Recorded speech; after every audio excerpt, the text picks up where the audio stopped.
नमस्कार दोस्तों, stock market studies में फिर से एक बार आपको बहुत-बहुत स्वागत है। आज मैं फिर से आपके सामने कुछ इम्पोर्टेंस कंपनी के अपडेट शेयर करूँगा और इस कंपनी के बारे में जो डिस्कशन यहाँ पे करने वाला हूँ, जितने सारे कंपनीज़ के बारे में, वो सारे कंपनीज़ के सबसे पहले फंडामेंटल, उसके साथ-साथ टेक्निकली चार्ट पैटर्न भी मैं आपके साथ शेयर करूँगा। तो वीडियो को लास्ट तक देखना क्योंकि यहाँ पे बहुत कुछ सीखने को मौका मिलेगा। तो अगर आप सीखने के लिए आए हैं, तो वीडियो को कंटिन्यू करिए।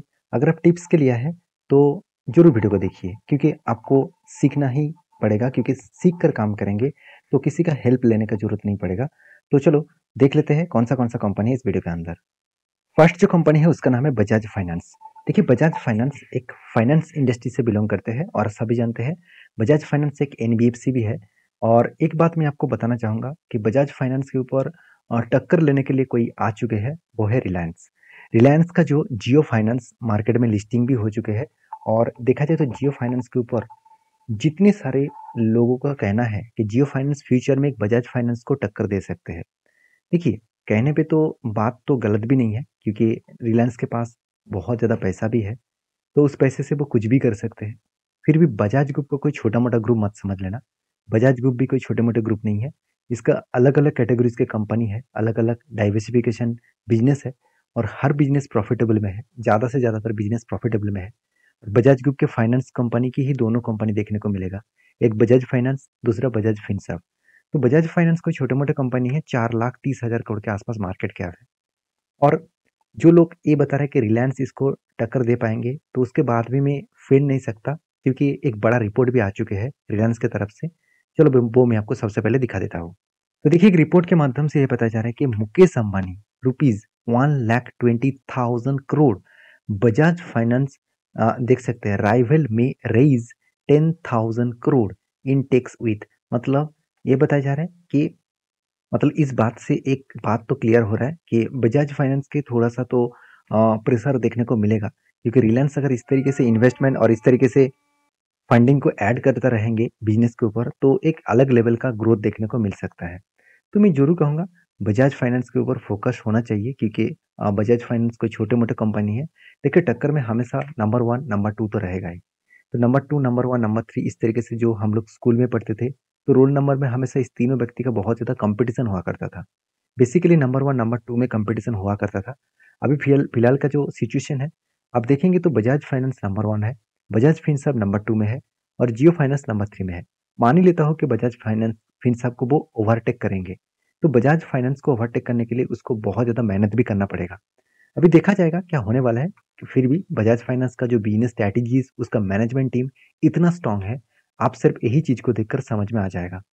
आप देखेंगे तो 1 मंथ में कंपनी के ऊपर बिग लॉसेस देखने को मिला, 9% के आसपास। चलो कोई बात नहीं। 3 मंथ में कंपनी के ऊपर लॉस था, 6 मंथ में छोटा-मोटा प्रॉफिट 4% के आसपास। 1 साल में कंपनी के ऊपर प्रॉफिट कितना? 4%। 3 साल में प्रॉफिट कितना? 47%। उसके बाद तो कंपनी तो सारे रिकॉर्ड तोड़ दिए, 197 5 साल में और 10 साल में कितना रिटर्न दिया? 5000% का रिटर्न। तो सोचिए, जो लोग 10 साल तक इस कंपनी के ऊपर निवेश करके रखे थे, तो उसका तो लॉटरी लग चुके हैं। तो कहने का मतलब है इस कंपनी जिस तरीके से रिटर्न आपको जनरेट करके दिया, उस रिटर्न के हिसाब से देखा है तो कंपनी में अपकमिंग टाइम्स में एक अच्छा खासा ग्रोथ और पोटेंशियल और भी बढ़ने का चांसेस है। और देखिए कंपनी अलग-अलग बिज़नेस के ऊपर भी एंटर हो रहा है, ट्रैक्टर बिज़नेस के ऊपर भी एंटर हो रहा है फाइनेंस के लिए। और हर छोटे से छोटे दुकान तक जाकर आप देखेंगे तो बजाज फाइनेंस का आपको फाइनेंस देखने को मिल जाएगा। तो सोचिए कंपनी किसी को नहीं छोड़ना चाहते, चाहे वो टॉप लेवल हो, चाहे वो ग्राउंड लेवल हो। हर दिशा के कस्टमर को साथ वो डील करने के लिए चाहते हैं। तो डील जितना ज़्यादा होगा, जितना मार्केट्स में वो लोन उठा पाएँगे, उतना ही वो लोन बाँटेंगे और उसके साथ-साथ वो पैसा भी कमाएगा। अभी कितना लोन उठाया, आप देखेंगे तो कर्ज़ा कितना बढ़ रहा है। देखिए पहले 2015 में से 26,000 करोड़ का कर्ज़ा था और वो सिर्फ़ के सिर्फ़ 2015 से अगर 23 तक देखूँ तो ऑलमोस्ट 8 ईयर हो चुके हैं। 8 ईयर में आप देखेंगे तो करीबन 2.5 लाख करोड़ के आसपास बोरिंग्स उठाया। कर्जा उठाया कितना? 2.5 लाख करोड़ का। तो किस लेवल में कर्जा उठाया गया आप देख सकते हैं। उसके साथ-साथ कंपनी के ऊपर सीडब्ल्यूआईपी कैपिटल वर्किंग प्रोसेस में कंपनी के ऊपर इन्वेस्टमेंट भी आपको कुछ इस तरीके से देखने को मिला। कुछ ना के बराबर है, वो छोटे-मोटे क्वांटिटी की इन्वेस्टमेंट है, फिक्स्ड एसेट तो ठीक-ठाक है। तो कंपनी में इतना दम है, जो कंपनी का क्वार्टरली रिजल्ट में कभी भी आपको लॉसेस देखने को नहीं मिलेगा। लॉसेस तो छोड़ दीजिए, किसी भी प्रीवियस क्वार्टर को कंपनी बीट नहीं कर पाया, ऐसे कुछ सिचुएशन आपको नहीं दिखेगा। और सबसे इंपॉर्टेंट पॉइंट क्या है आप जानते हैं इस कंपनी का? वो है एनपीए। नेट जो मतलब एनपीए का फुल फॉर्म है नॉन परफॉर्मिंग एसेट। इसका मतलब जो मार्केट में लोन दिया जाता है वो लोन कितने मार्केट से वो उठा पा रहा है। अगर कितने मार्केट में अभी भी लोन पड़े हुए हैं जो उठा नहीं पाएंगे उसको कहा जाता है एनपीए। उसका परसेंटेज जितना कम होगा उतना खास है। तो 0.31% के आसपास है। इसका मतलब बेस्ट तरीके से देखने को मिला। शायद इसीलिए इन्वेस्टर भी इस कंपनी के ऊपर भरोसा करते हैं और कंटिन्यूसली इसके ऊपर रहना भी चाहते हैं। अभी कंपनीज के ऊपर एक चीज मैं बता दूं, कंपनी के जो टेक्निकली चार्ट पैटर्न्स है, तो यहाँ पे कुछ शानदार तरीके से शोल्डर कम हेड कम शोल्डर केड हुआ था। मगर यहाँ पे ब्रेकआउट तो हुआ, मगर ब्रेकआउट कंफर्मेशन नहीं हुआ। मैं आपको थोड़ा सा जूम करके दिखा देता हूँ। देखिए ब्रेकआउट कहाँ पे हुआ, इस कैंडल के ऊपर आपको ब्रेकआउट देखने को मिलेगा, मगर इसके ऊपर कोई भी कैंडल क्लोजिंग नहीं दिया। अगर क्लोजिंग देता तो यहाँ पे एक एंटी बनता। तो उस दिन के लिए आपको इंतजार करना पड़ेगा। मुझे लगता है और एक बार यहाँ पे शोल्डर क्रिएट होने वाले हैं। देखिए ज़्यादातर अगर शोल्डर क्रिएट हो तो हायर पॉसिबिलिटी है जब ब्रेकआउट करेगा एक धमाका परफॉर्मेंस आपको देखने को मिल सकता है। तो नेक्स्ट जो कंपनी है उसका नाम है बीएससी लिमिटेड। तो बीएससी में जिस तरीके से लगातार भागते भागते जा रहा है उसके हिसाब से देखा है तो लोगों के मन में यही सवाल है कि सर क्या इस हाई लेवल में बाय करना चाहिए।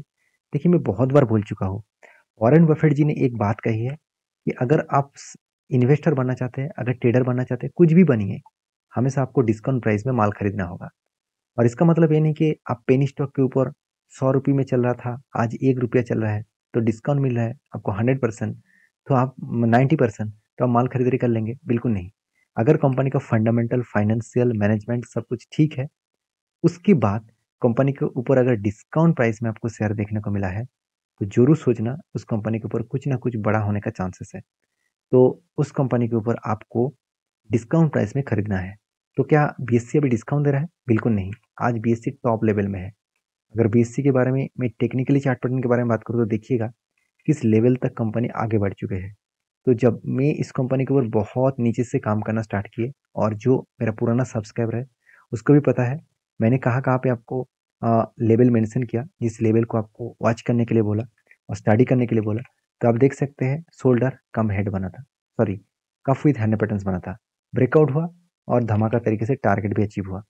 तो जब जब कुछ इस तरीके से पैटर्न्स बनता है और कंपनी का फंडामेंटल स्ट्रॉन्ग देखने को मिलता है तो उस कंपनी के ऊपर आपको रॉकेट जैसा परफॉर्मेंस देखने को मिलेगा। क्या सही में कंपनी का परफॉर्मेंस ठीक था जिसके चलते कंपनी आज अच्छा खासा प्रॉफिट कर रहा है? बिल्कुल, क्योंकि कंपनी का जो देखिए सेल्स ग्रोथ प्रॉफिट ग्रोथ सब कुछ अच्छा दिखेगा, उसके साथ इनकम भी देखिए, कंपनी का आरओसी आरओई देखिए, दोनों ही एवरेज लेवल के आसपास है। मान लेता हूँ कंपनी का जो पी रेशियो है वो बहुत हाई है, जो प्राइस टू अर्निंग रेशियो बहुत हाई है। तो इस लेवल को कितना हाई है वो मैं एक बार बता दूं। ये कंपनी के देखिए आज पी रेशियो कितना है 82 के आसपास, और कंपनी का लोअर साइड का पी रेशियो कितना था 26 के आसपास। इसका मतलब जो एवरेज पी रेशियो है उससे देखा जाए तो कंपनी का पी रेशियो बहुत हाई है। तो कंपनी एक ओवर वैल्यूड कंपनी बन चुके हैं। तो इस ओवर वैल्यूड कंपनी के ऊपर निवेश करना बहुत बड़ा खतरा है। इसीलिए शायद इस कंपनी के ऊपर जो डिलीवरी का जो परसेंटेज है वो लगातार कम होता देखने को मिले। कुछ दिनों पहले अगर कुछ मंथ पहले देखेंगे तो पिछले मंथ में देखेंगे तो 40% 30% के आसपास होल्डिंग उठाया जा रहा था। अभी वो परसेंटेज कम हो चुके हैं, फिर से देखिए धीरे धीरे करके वो होल्डिंग को ऐड किया जा रहा है। तो इसका मतलब कि इस कंपनी के ऊपर बाई करना चाहिए। देखिए अगर मेरे ओपिनियन पूछेंगे तो मैं इस कंपनी के ऊपर फिलहाल के लिए कोई भी बाई नहीं करूंगा, क्योंकि कंपनी का जो बाई करना था वो तो मैं कर चुका था, और कंपनी का जो टेक्निकली चार्ट पैटर्न बनना था, जो टारगेट बनना था वो तो बन चुके हैं। फिलहाल के लिए कोई भी टेक्निकली ऐसे चार्ट पैटर्न नहीं बना जिसके ऊपर एंटी होना चाहिए। हाँ, मैं जरूर एंटी फिर से लूंगा अगर इस जगह पे कुछ टाइम बिताए उसके बाद ब्रेकआउट करे तो एक सिचुएशन बन सकता है। तो बाकी आपके क्या राय है मुझे जरूर कमेंट्स करके बताना। नेक्स्ट जो कंपनी है उसका नाम है अशोक लेलन। देखिए अशोक लेलन के ऊपर एक बहुत बड़ा अपडेट आ चुके हैं। ये कंपनी के ऊपर सिर्फ नहीं, गवर्नमेंट करीबन करीबन 10,000 बसेस का यहाँ पे ऑर्डर देने मतलब ऑर्डर देने वाले हैं। और वो भी 10,000 इंडिया में 10,000 बसेस लॉन्च कराएंगे वो। और वो भी जितने सारे ईवीज बसेस बनने वाला कंपनी है उसको ऑर्डर जाने वाले हैं, जहाँ पे इलेक्ट्रिक इंटेक होगा, जहाँ पे टाटा मोटर्स होगा, जहाँ पे अशोक लेलैंड होगा। तो इस तरीके से इंडिया के बिग बिग कंपनी इसके ऊपर पार्टिसिपेट लेंगे। तो मुझे लगता है इस प्रोजेक्ट के बाद अशोक लेलैंड का जो ग्रोथ है और भी ज़्यादा बनने का चांसेस देखने को मिलेगा। तो क्या सही में अशोक लेलैंड ठीक-ठाक काम कर रहा है? देखिए कर्जे के बारे में बात करूँ तो डेब्ट अभी भी बहुत ज़्यादा है। डेब्ट सबसे पहले दिखा दूँ तो कर्जा जो था पहले देखिए 2014 में एटलीस्ट 9 ईयर पहले कंपनी का जो कर्जा था 8,500 करोड़ और तब रिजर्व कितना था 3,700 करोड़।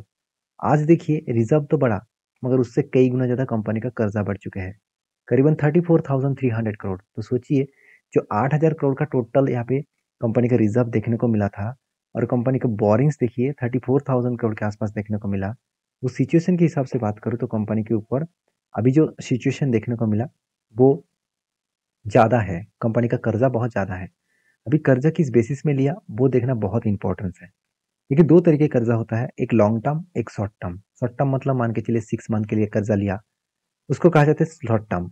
लॉन्ग टर्म कौन सा है, मान के चलिए कंपनी 2 साल के लिए 5 साल के लिए 10 साल के लिए कर्जा लिया, उसको कहा जाता है लॉन्ग टर्म।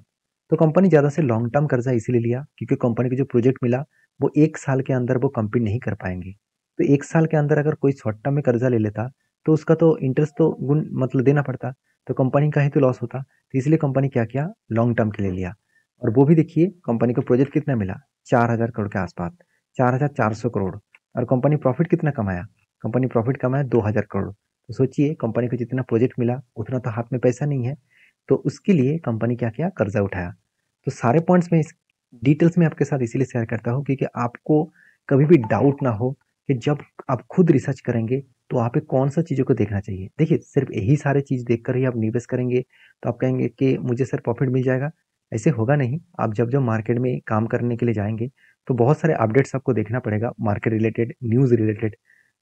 और ग्लोबली मार्केट में जिस कंपनी को बाय कर रहे हैं उस कंपनी ग्लोबली मार्केट में क्या प्रेजेंस है, अगर ग्लोबली मार्केट डाउन हो तो इसके ऊपर क्या इम्पैक्ट पड़ने वाला है, ये सब कुछ आपको एनालिसिस करके काम करना पड़ेगा। तो थोड़ा सा टाइम देना पड़ेगा आपको अगर आप सीखना चाहते हैं। अगर आप सीख कर खुद काम करना चाहते हैं तो हर दिन मिनिमम एटलीस्ट मैं जरूर कहूँगा आधा घंटा मार्केट के पीछे दीजिए।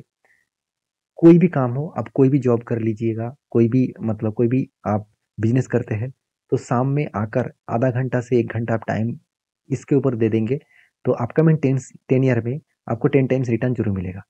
तो कंपनी के सारे पॉइंट्स मैं आपके साथ शेयर किया हूँ। एज ए इन्वेस्टर इस कंपनी के ऊपर देखिए तो धमाका जैसे इन्वेस्टर भी होल्डिंग को इंक्रीज किए हैं। तो हर कोई व्यक्ति इस कंपनी के ऊपर रहना चाहता है, शायद इसीलिए कंपनी के ऊपर डिलीवरी भी कंटिन्यू हो रहा है। टेक्निकली चार्ट पैटर्न के बारे में बात करूँ तो एक शानदार तरीके से पैटर्न क्रिएट हुआ। ध्यान दीजिएगा, शोल्डर कम हेड माफी चाहता हूँ, यहाँ पे कफ विथ हैंडल पैटर्न बना और 2 बार हैंडल पैटर्न बना। और जब भी इस तरीके से कुछ हैंडल पैटर्न बनता है तो आपको एक चीज देखना है कि ब्रेकआउट कहाँ पे हुआ और ब्रेकआउट कंफर्मेशन कहाँ पे हुआ। तो एटलीस्ट यहाँ पे कंफर्मेशन मिल चुके हैं। तो मिलने के बाद देखिए थोड़ा सा ऊपर गया, फिर से वो रिटेस्ट किया। तो होता क्या है, जब भी बड़े इंस्टीट्यूशन इस तरीके से लेवल के ऊपर एंट्री लेना चाहते हैं तो उसको पूरा माल नहीं मिलता, तो वो क्या करते हैं, वो फिर से नीचे लेके आते हैं और फिर से माल भरना स्टार्ट करते हैं। उसके बाद वो ऊपर जाकर टारगेट को अचीव करते हैं, मतलब उस टारगेट में माल बेचने के लिए ऊपर लेके जाते हैं। तो आप इस सारी चीज़ों को जरूर सीख पाएंगे अगर आप टाइम दे पाए तो लास्ट जो कंपनी है जिसके बारे में बात करूँ उसका नाम है टालब्रो ऑटोमेटिक कंपोनेंट्स लिमिटेड। देखिए टालब्रो के ऊपर मैंने एक वीडियो भी शेयर किया था पिछले दिनों में, आप अगर नहीं देखें तो जरूर देखिएगा क्योंकि टालब्रो एक बहुत बेहतरीन कंपनी बनने जा रहा है। और क्यों बनने जा रहा है उसके पीछे रीजन भी है, वो यहाँ पे मैं डिस्कशन नहीं करूंगा। टालब्रो के ऊपर एक गुड न्यूज़ है, वो मैं आपको डिस्कशन कर लेता हूँ। वो क्या है, आपको कंपनी डिविडेंड देने वाला है।